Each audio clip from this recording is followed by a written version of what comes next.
քաղաքացիներին տրվող խոստումների գնահատումը հենց քաղաքացին է կատարում, հա։ Որտեղ դու իրեն չես կարող խաբել, եթե դու իրեն ասել ես, որ պետք է կառուցեմ այս կամ այն բանը կամ կատարեմ այս կամ այն բարեփոխումը, բայց չես արել, դու չես կարող ասել ես դա արեցի, կամ կարող ես ասել, բայց քեզ ոչ մեկ չի հավատա։ Ու իսկ մենք ոչ միայն ասել ենք, այլև արել ենք, իհարկե միգուցե չենք արել 100%-ով, որովհետև միշտ էլ պլանը դու դնում ես պլան մաքսիմումը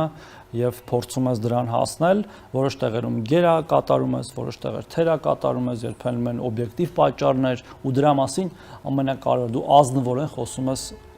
երկրի քաղաքացիների հետ, քո ընտրողների հետ եւ ոչ միայն։ Բոլորի հետ խոսում ես ազնվորեն եւ դա էլ է գնահատվում։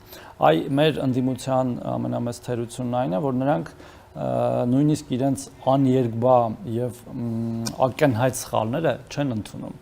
Այ որ կարողանային ընդունել, հենց իրանք են նորից շանս կունենային ինչ որ չափով քվե ստանալու։